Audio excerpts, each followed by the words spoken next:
En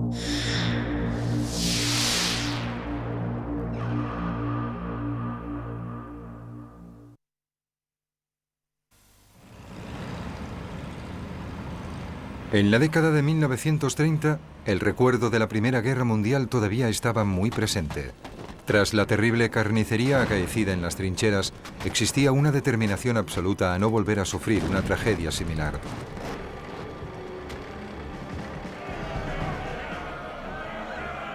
En el período de entreguerras se produjo un serio intento de limitar las fuerzas armadas de las potencias europeas.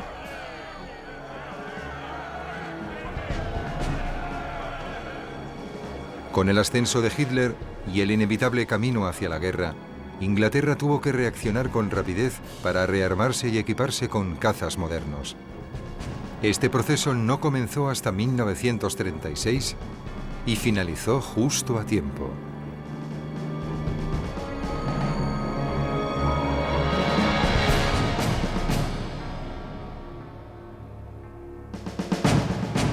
Sangre y acero. La batalla de Inglaterra.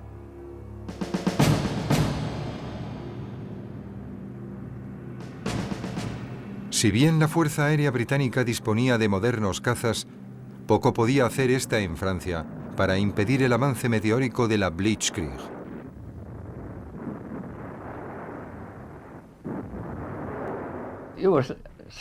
A veces estabas muerto de miedo.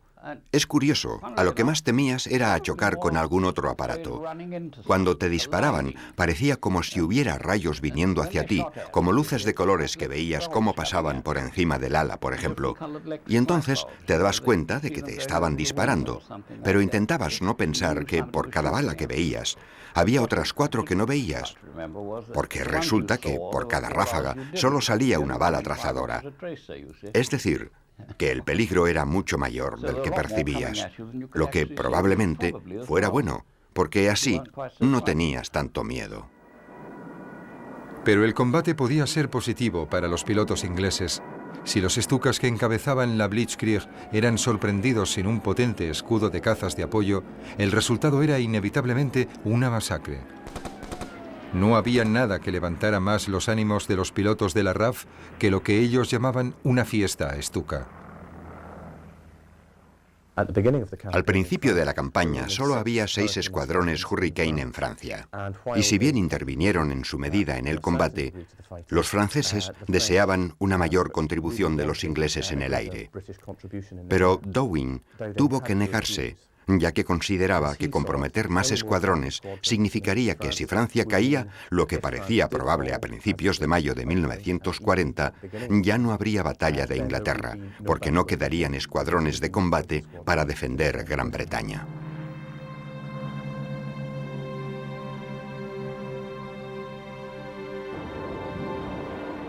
Algunos éxitos aislados en combates aéreos no iban a bastar para contener los implacables avances alemanes.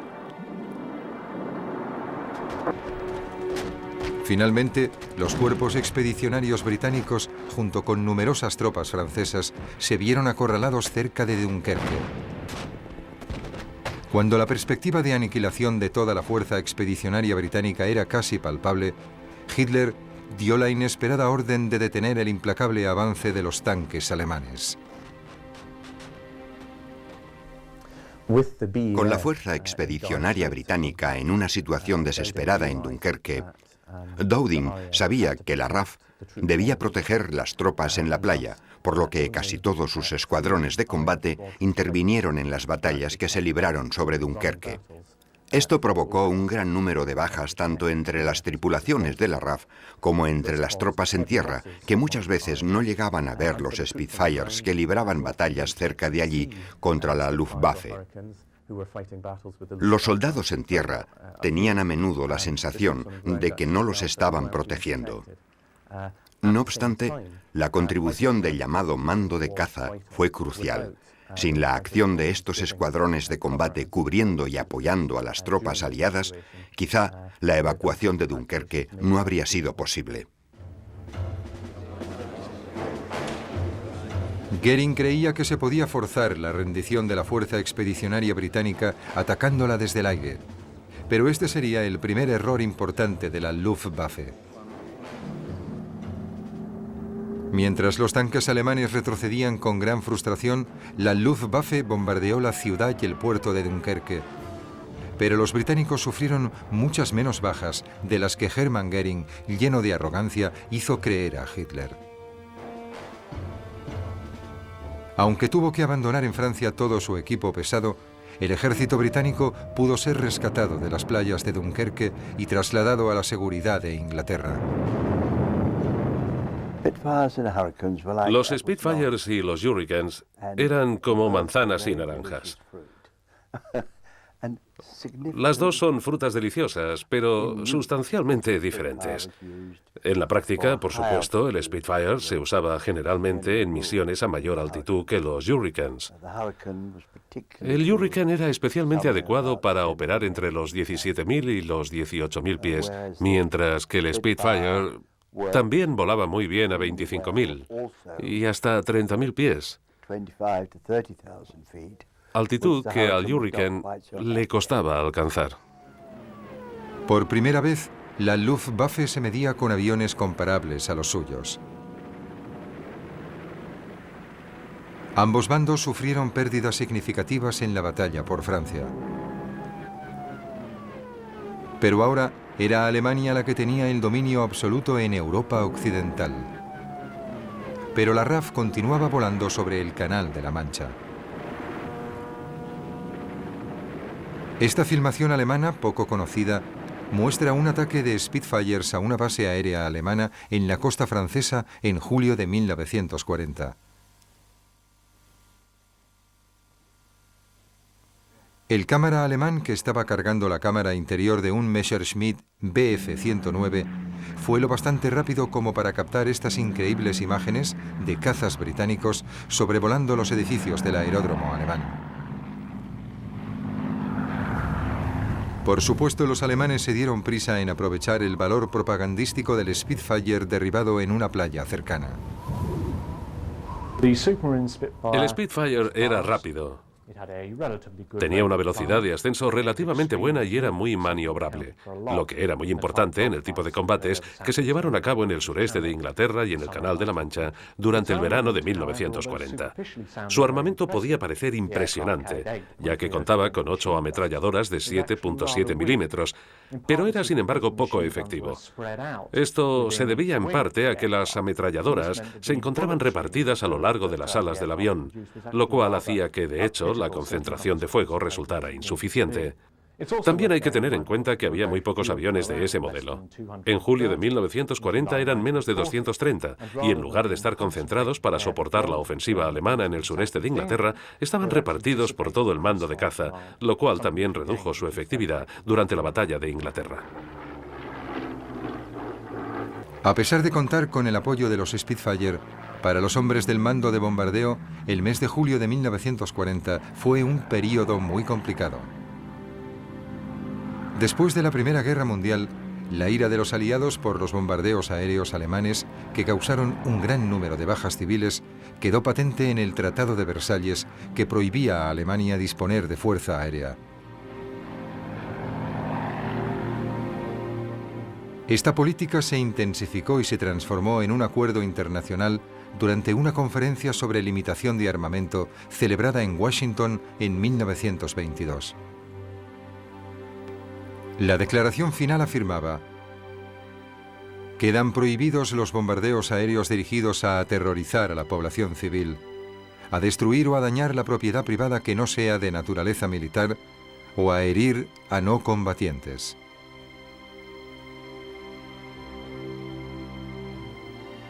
Todas las potencias mundiales acordaron que no se realizarían ataques sobre ciudades indefensas o sobre cualquier otro objetivo en el que se pudiera dañar a civiles.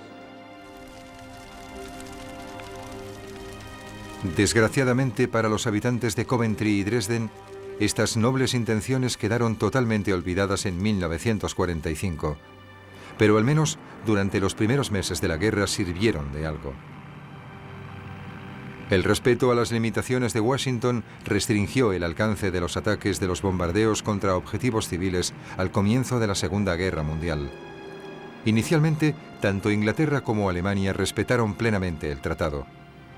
En el otoño e invierno de 1939, el mando de bombardeo se vio obligado a concentrar su atención en objetivos militares y barcos alemanes en el mar o en puerto.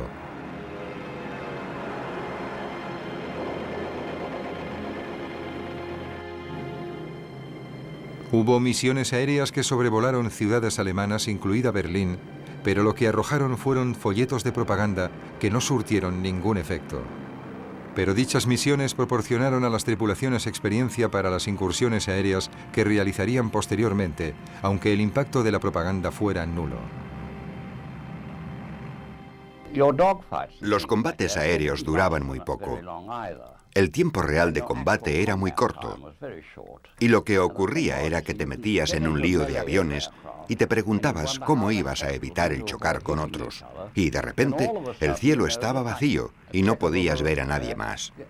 Esto ocurría muy a menudo. Entonces había que intentar encontrar a quién seguir para volver a casa. Uno de los nuestros se coló en una formación de aparatos enemigos, aunque afortunadamente se puso al final y no le vieron. Este tipo de cosas también ocurrían. Por alguna razón, el comandante y yo siempre acabábamos juntos. Nos encontrábamos en el cielo. Y no porque nos estuviésemos buscando, sino simplemente buscaba cualquier avión y resultaba ser el suyo. Los alemanes también se vieron obligados a concentrarse en objetivos militares y en acciones de propaganda como esta patrulla inofensiva sobre las islas del Canal realizada por la tripulación de un Heinkel 111. Más tarde, estos bombarderos se utilizarían sobre Londres con ánimo destructivo.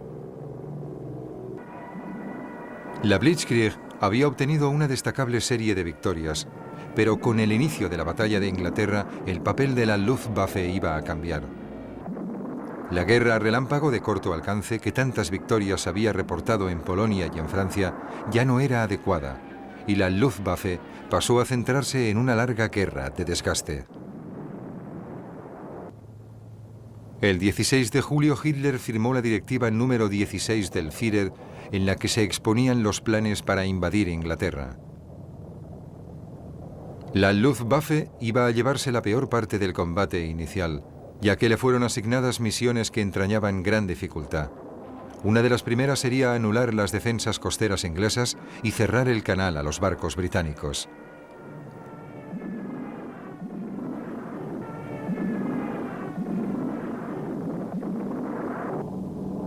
Después habría que atacar las bases aéreas y otros objetivos en el interior.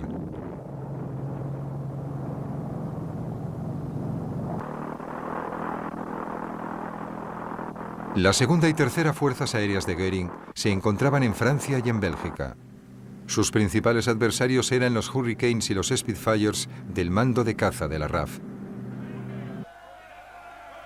Los comandantes de la Luftwaffe eran perfectamente conscientes del relativamente corto alcance de sus cazas.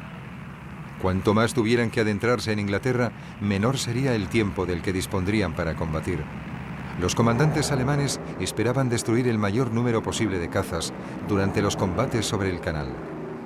Los combates aéreos sobre el Canal de la Mancha a principios del verano de 1940 pueden ser considerados un preludio de la propia batalla de Inglaterra. Los alemanes querían eliminar el tráfico marítimo británico del canal como condición previa a la Operación León Marino, que así se llamaría el asalto anfibio al sur de Inglaterra. También deseaban paralizar las comunicaciones comerciales de Inglaterra con sus colonias. Dichos combates se alargaron desde principios de junio, poco después de la caída de Dunkerque, hasta principios de agosto. Durante este periodo, unos 26 convoyes británicos fueron atacados en el Canal de la Mancha, lo que provocó una serie de combates aéreos relativamente intensos sobre el canal al estar protegidos por el mando de caza. Pero desde mediados de agosto se haría imposible defenderlos de forma eficaz, por lo que estos convoyes fueron detenidos, comenzando la auténtica batalla de Inglaterra. La batalla del canal empezó realmente el 10 de julio de 1940, cuando varios Stukas dañaron seriamente a dos desprevenidos destructores de la Marina Real. A lo largo de las semanas siguientes, las aterradoras sirenas aéreas de los Stukas se oyeron cada vez con mayor frecuencia, a causa de los reiterados ataques alemanes a los convoyes costeros. La base de destructores de Dover y otras instalaciones portuarias fueron igualmente atacadas. Todos los pilotos de los Stukas habían recibido entrenamiento específico en ataques a barcos, algo que entraña gran dificultad, puesto que es muy difícil estimar la altitud sobre el mar, especialmente si está en calma.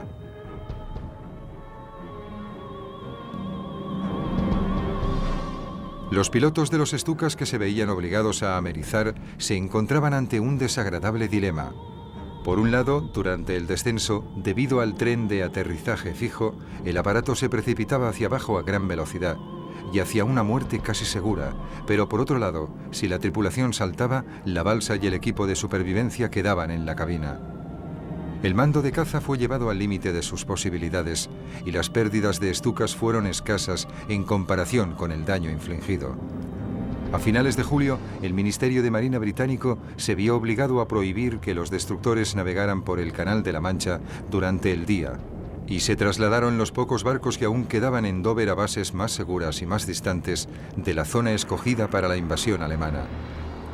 En el verano de 1940, la Luftwaffe lanzó todo su potencial ofensivo contra las fuerzas aéreas británicas.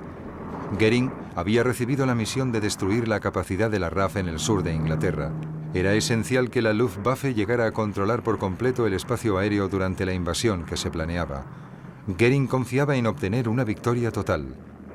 En julio, los efectivos de la Luftwaffe cuadruplicaban a los de la RAF. La primera vez que vi un avión enemigo, nosotros éramos 12 y ellos más de 300, lo que me sorprendió bastante. No obstante, eso les dificultaba las cosas porque nosotros disponíamos de muchos más objetivos a los que disparar. Aunque yo no disparé mucho, estuve todo el rato intentando salir de ese caos. Sería la batalla aérea estratégica de mayor importancia hasta entonces. También sería la primera vez que la Luftwaffe luchara contra una fuerza aérea enemiga poderosa y preparada. El Hurricane fue el responsable de la mayoría de bajas causadas por la RAF en la batalla de Inglaterra. Todavía hoy parece capaz de operar tan eficazmente como lo hizo durante la Segunda Guerra Mundial. El Hurricane, que era un avión más lento que el Spitfire y quizás un poco menos maniobrable, constituía, sin embargo, la columna vertebral de la defensa del mando de caza de la RAF en la batalla de Inglaterra. El Hurricane era una plataforma muy estable y con su armamento de 8 ametralladoras de 7,7 milímetros tenía una potencia de fuego devastadora. Mientras que los Spitfire solían ocuparse de los cazas alemanes, el papel principal de los Hurricanes era buscar y destruir las formaciones de bombarderos alemanes, y en dicho papel, el Hurricane fue decisivo. El más famoso de todos los aviones británicos, y aún hoy recordado como el mejor caza de la RAF en las guerras mundiales, fue el Supermarine Spitfire. En todas sus versiones encontramos la característica forma del ala, y la sensación al pilotarlo fue descrita por un aviador como más parecida a ponerse un pan de pantalones viejos que a entrar en una máquina. La batalla de Inglaterra como tal comenzó con 4 jornadas de bombardeos intensos diurnos contra barcos e instalaciones costeras británicas. La Luftwaffe perdió 31 aviones en total, de los que 20 eran bombarderos, pero lo más significativo fue que la RAF perdió 16 cazas, Hurricanes y Spitfires, mientras que la Luftwaffe solo perdió 11 cazas Bf-109. El 12 de agosto, la Luftwaffe centró sus ataques en las instalaciones de radar, donde perdieron otros 11 cazas, y la RAF 22. Se trataba de una simple cuestión aritmética. Si el desgaste continuaba a ese ritmo, la RAF perdería la batalla. Los primeros ataques contra las bases de los cazas británicos también fueron motivo de gran preocupación, puesto que el recurso más valioso con el que contaba la RAF comenzaba a disminuir. En el escuadrón, los muchachos solían llevar pulseras identificativas, pulseras de plata que se ponían casi como un amuleto de buena suerte. Extraían una bala del fuselaje o de cualquier otra parte del avión, la montaban en plata y la llevaban como un amuleto. Yo estaba loco por obtener uno, pero no quería que me dispararan. Nunca lo tuve porque nunca me acertaron.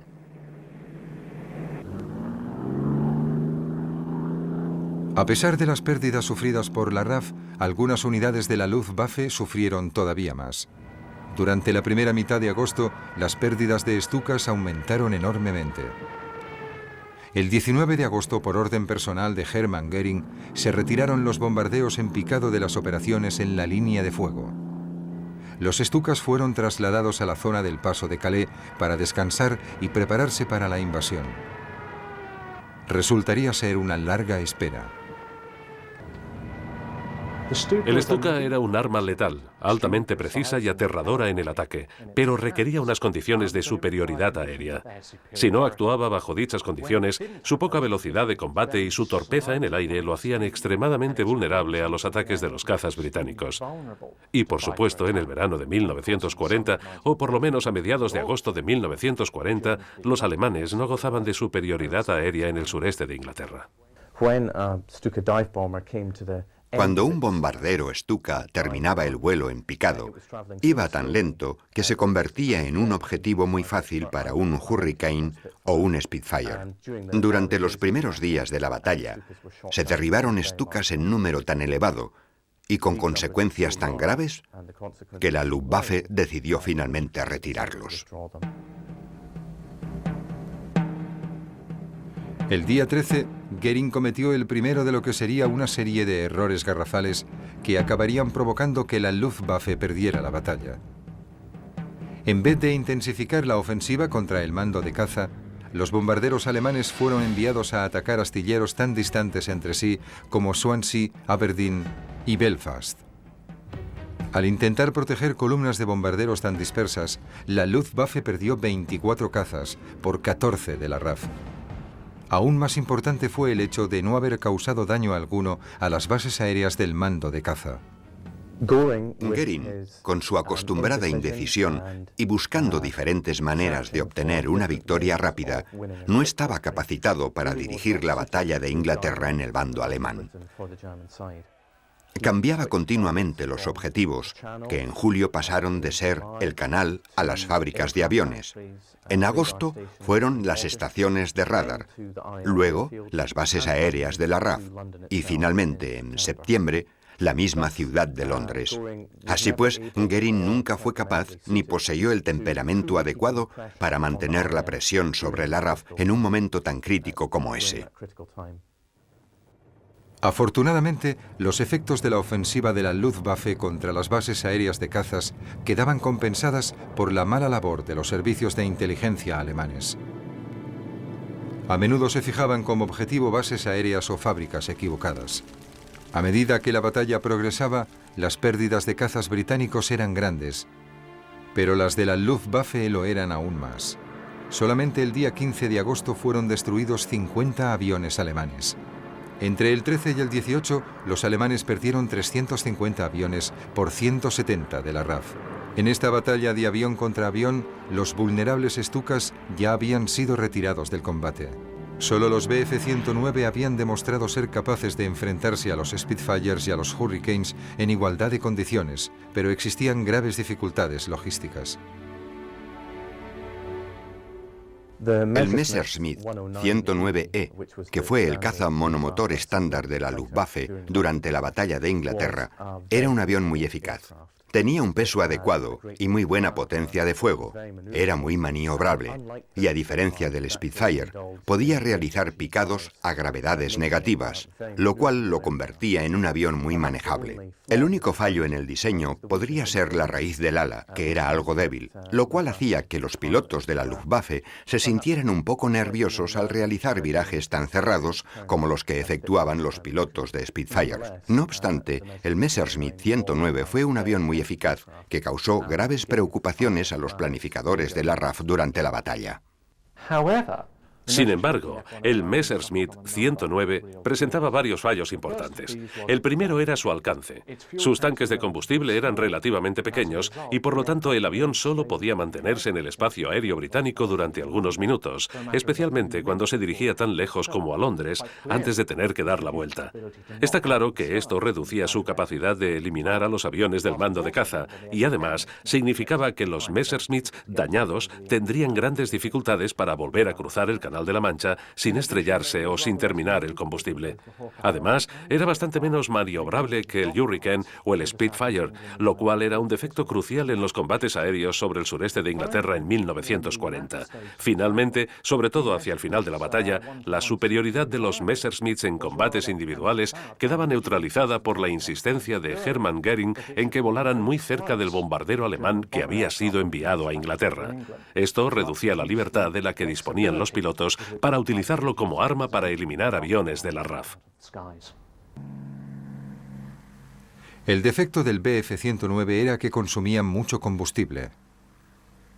Generalmente, cuando llegaban a Inglaterra, le quedaban solo 30 minutos de combate.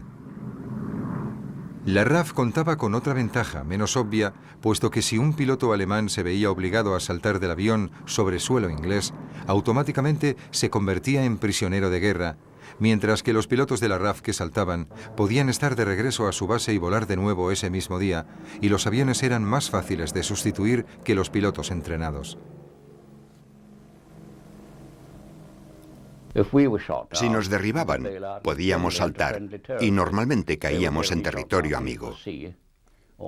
Los alemanes eran derribados sobre el mar o en territorio enemigo.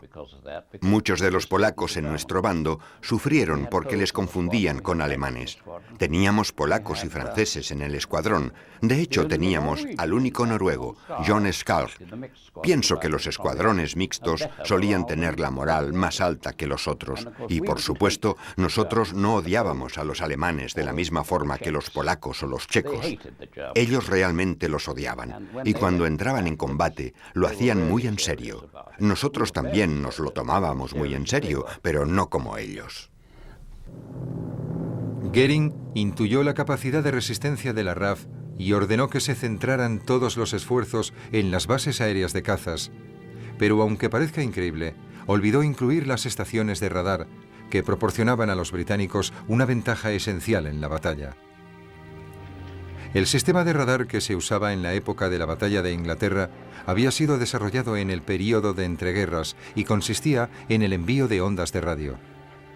Estas se reflejaban en cualquier avión que se encontrara en la trayectoria del haz, y ese reflejo era recibido de nuevo por la base de radar.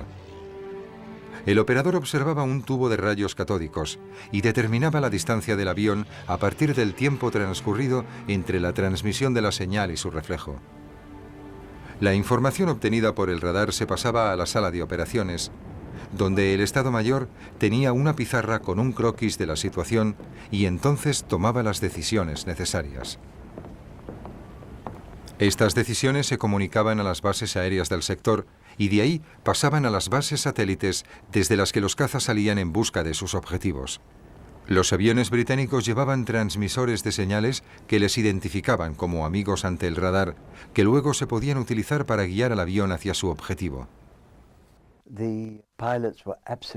Los pilotos estaban encantados con la efectividad de los datos del radar sobre aviones enemigos que se acercaban y el seguimiento que hacía el cuerpo de observadores. Se puede resumir la actitud de los muchachos en mandádnoslos y nosotros los derribaremos. Era así de simple. Confiaban mucho en la eficacia de la organización terrestre que les apoyaba. El radar se complementaba con el trabajo de los miembros del Real Cuerpo de Observadores que escrutaban el cielo del canal con instrumentos más convencionales, como telescopios y prismáticos. Sin embargo, las antenas de las diversas estaciones de radar destacaban claramente en muchas colinas. Estos eran los puntos en los que los alemanes centraban su atención, en un intento de dejar ciego al mando de caza. El primer ataque se había producido el 12 de agosto de 1940. Se envió una escuadrilla de Bf-109 para atraer a la defensa de los cazas. Entonces, la fuerza principal de Stuka se dirigió a las estaciones de radar. Muchas temblaron a causa de los explosivos de gran potencia que les cayeron cerca. La estación de Bednor, en la isla de White, estuvo inutilizada durante 3 días cruciales. El concepto alemán inicial era sólido, pero la planificación y la ejecución dejaron mucho que desear. Aparte del caso de Bednor, causaron pocos daños irreparables al sistema y el control de dirección de cazas siguió funcionando. Los líderes alemanes, principalmente Göring, seguían pensando que este debía de ser el camino a seguir. Dio orden de realizar un ataque total lo antes posible, pero el primer ataque sería contra las bases aéreas adelantadas.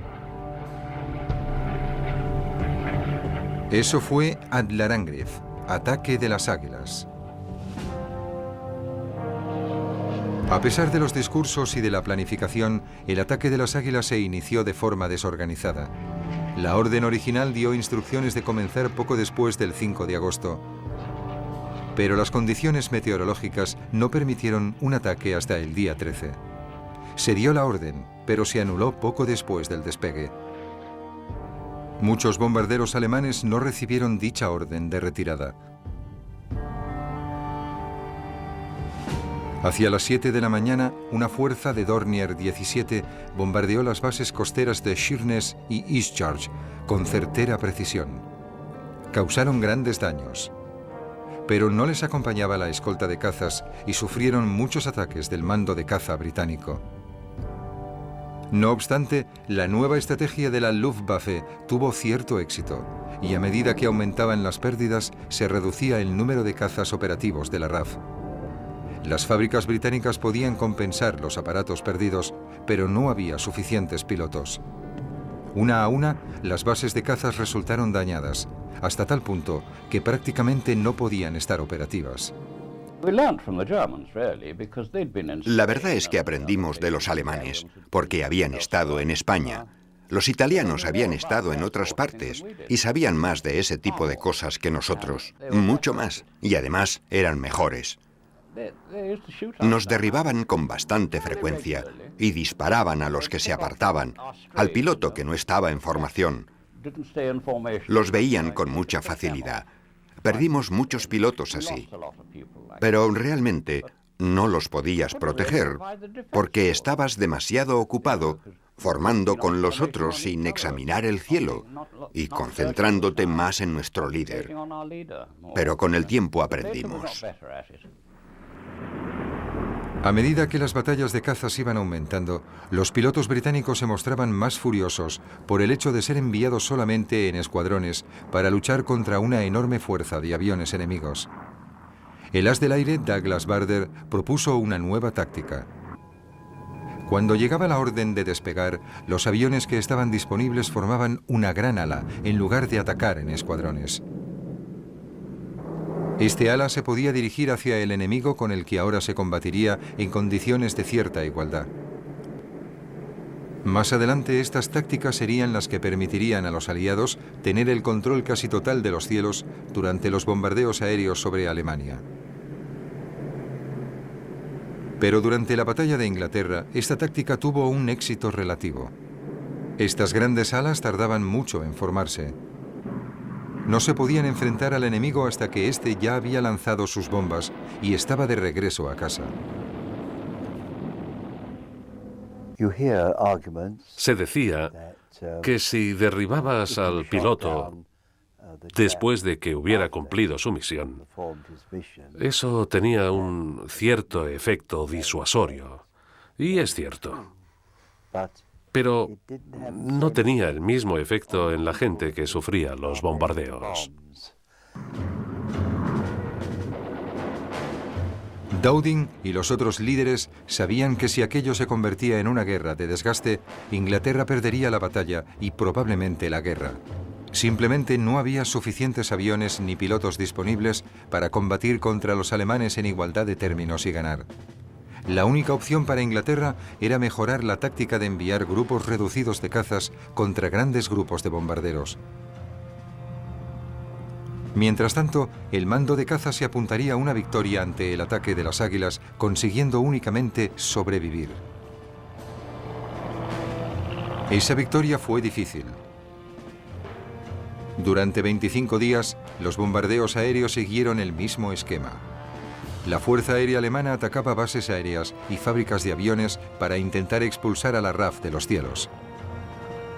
A finales de agosto, la RAF no disponía de más de 350 cazas operativos, y para mantener el ritmo, los pilotos realizaban hasta 4 vuelos diarios.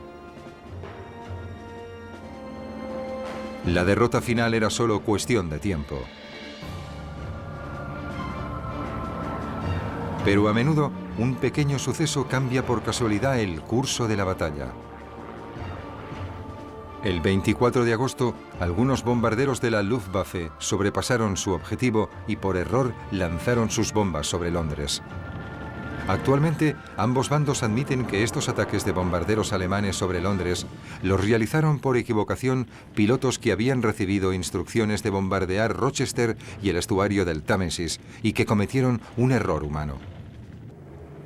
No obstante, dicho error en la localización del objetivo tuvo lugar en el momento álgido de la batalla de Inglaterra y la respuesta británica fue, por supuesto, contundente. La noche del 25 de agosto de 1940, los aviones del mando de bombardeo realizaron su primera incursión sobre Berlín en un ataque de represalia por las bombas lanzadas sobre Londres. El ataque aéreo británico provocó indignación en Berlín, pero militarmente no se consideró que este primer bombardeo aéreo del mando de bombardeo sobre la capital alemana hubiera tenido gran éxito.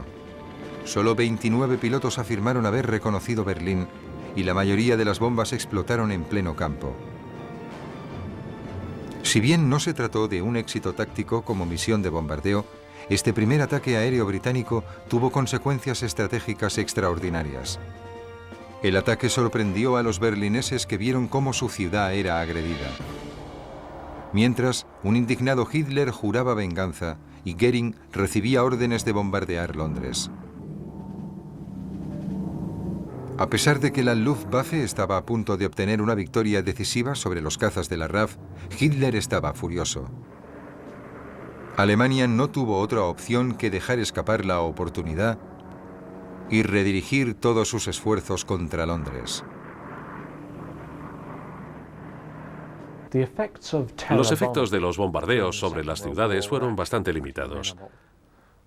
Si bien en algunas ocasiones los ataques a objetivos civiles causaban cierto efecto sobre la moral ciudadana e incluso pánico, en general las deficiencias estratégicas del bombardeo solo hacían que la gente se indignara y provocaban la determinación de contraatacar.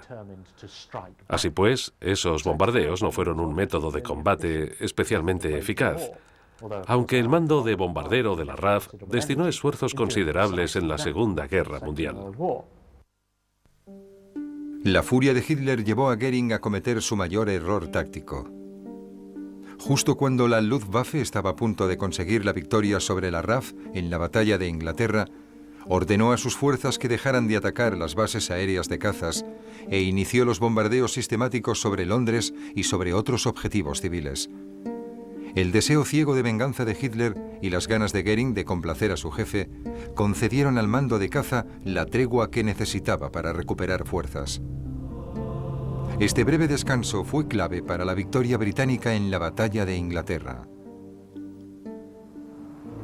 Por parte británica, los hombres del mando de bombardeo no eran conscientes de la importancia de su papel para llegar al punto de inflexión de la guerra. Estaban preocupados por las dificultades que habían encontrado los bombarderos disponibles para llegar a Berlín con una carga considerable de explosivos y poder regresar. Las enormes pérdidas que los cazas alemanes provocaron en los bombarderos británicos durante los primeros ataques sobre Alemania hicieron que el mando de bombardeo decidiera sustituir los ataques diurnos por los nocturnos, y esto se mantendría hasta el final de la guerra. El 7 de septiembre, el mando de caza estaba prácticamente en las últimas, y como si se tratara de un milagro, el patrón de la guerra aérea cambió de repente. Mientras Goering insistió en bombardear bases aéreas de la RAF, la Luftwaffe obtuvo grandes logros. La RAF se estaba viniendo abajo. Pero bajo la presión de Hitler, Goering decidió el 3 de septiembre cambiar el objetivo por Londres. Con el primer bombardeo aéreo sobre la ciudad, el 7 de septiembre, se redujo la presión sobre las bases aéreas de la RAF y permitió al mando de caza recuperarse. Si la Luftwaffe hubiera continuado bombardeando las bases aéreas de la RAF sin cambiar la política de bombardeos, se estima que el mando de caza no habría podido aguantar más de 2 semanas, de modo que el cambio de objetivo hacia Londres fue decisivo para permitir la victoria británica. Hacia las 4 de la tarde, los controladores informaron de un incremento en el número de aviones enemigos. Parecía haber casi 1 millar de aviones cerca de la costa inglesa. Daba la impresión de que las bases aéreas del sector, ya muy dañadas, iban a tener que soportar una nueva embestida. Los 21 escuadrones de la zona de Londres salieron a recibirles. La visión que tuvieron cuando se encontraron con los alemanes fue asombrosa. La formación cubría 2.000 kilómetros cuadrados de cielo. Era evidente que su objetivo era Londres. Llovieron bombas sobre los muelles y el East End, sembrando el pánico en toda la capital británica. El repentino ataque sobre Londres fue consecuencia de una orden personal de Goering, como respuesta al ataque del mando de bombardeo británico sobre Berlín el 25 de agosto. Presionado por Hitler, Goering finalmente ordenó bombardear ciudades en vez de bases aéreas. Se trató de un error táctico muy grave. Evidentemente, uno de los problemas con los Spitfire y los Hurricane era que en realidad solo podías interceptar a un bombardero por pura casualidad. Uno de los trabajos que realicé justo antes de la guerra fue estudiar interceptaciones nocturnas realizadas en julio de 1939. Y todos los pilotos estaban de acuerdo en que pilotar un Spitfire o un Hurricane por la noche era absolutamente maravilloso, pero que nunca se veían los objetivos. Y eso hizo que los altos mandos se dieran cuenta de que la interceptación nocturna iba a ser algo muy difícil. Por eso, en esa época se iniciaron muchos experimentos con radar, tanto terrestre como aéreo. Goering había perdido de vista sus prioridades estratégicas y al desviar la atención de la Luftwaffe del bombardeo incesante sobre las bases aéreas y las fábricas británicas, proporcionó a la RAF el tiempo necesario para realizar reparaciones y preparar refuerzos. Los pilotos británicos también estaban recuperando fuerzas porque tenían que efectuar menos incursiones al día. Las agotadas tropas del mariscal jefe del aire, Dowding, tuvieron un descanso para poder reparar las bases aéreas y reponerse. Londres absorbía como una esponja el castigo que le infligían los bombarderos, pero las pérdidas de la Luftwaffe aumentaron. Durante el mes de septiembre, el entrenamiento y las tácticas superiores dieron ventaja a los Hurricanes y los Spitfires sobre el Bf-109.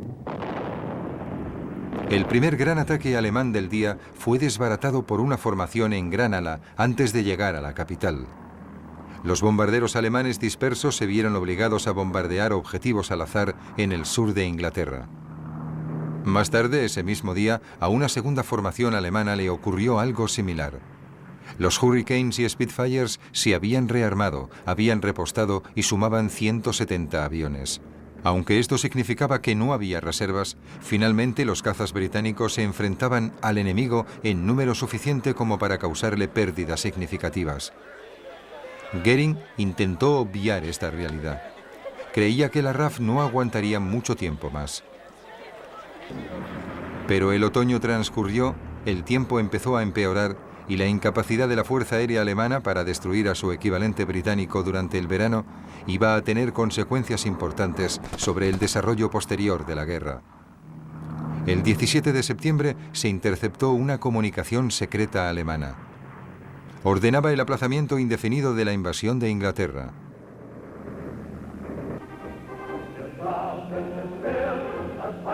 Ante la evidente superioridad de la RAF, Hitler no tuvo más remedio que olvidarse de la invasión hasta el año siguiente. Para Goering se trató de una humillación absoluta. Su catálogo de errores tácticos había supuesto un gran coste a la Luftwaffe, pero culpó de ello a todo el mundo menos a él mismo.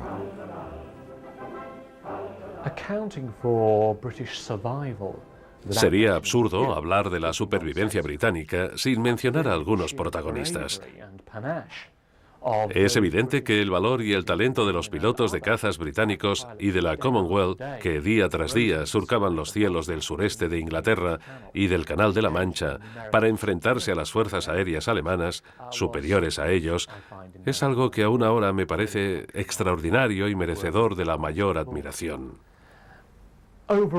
Pero creo que, en general, la razón principal por la que Inglaterra sobrevivió al verano de 1940 fue la decisión de Goering del 7 de septiembre de 1940 de alejar a la Luftwaffe de las bases aéreas de la RAF y redirigirla hacia la zona de Londres.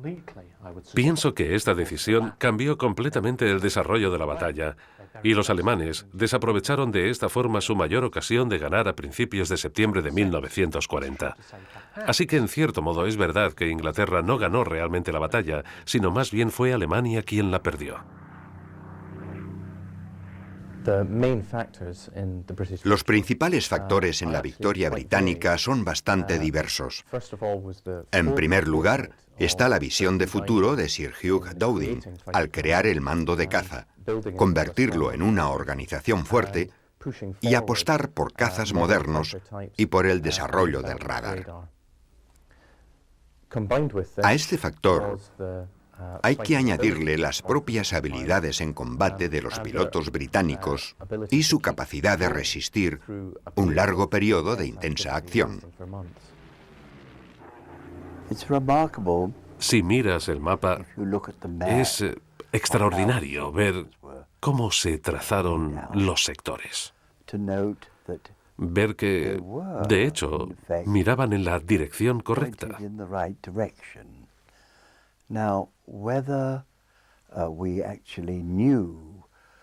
Ahora bien, si sabíamos o no cuáles eran los planes de Alemania, seguirá siendo un tema de debate.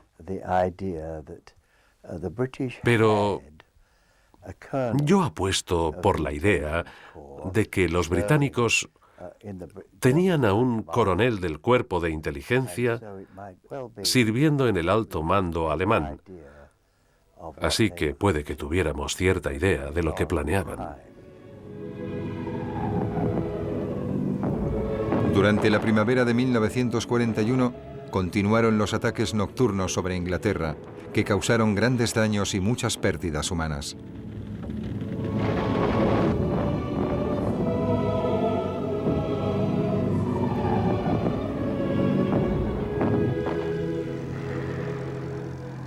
Pero el esfuerzo bélico de Inglaterra no se resintió. La batalla de Inglaterra se había ganado.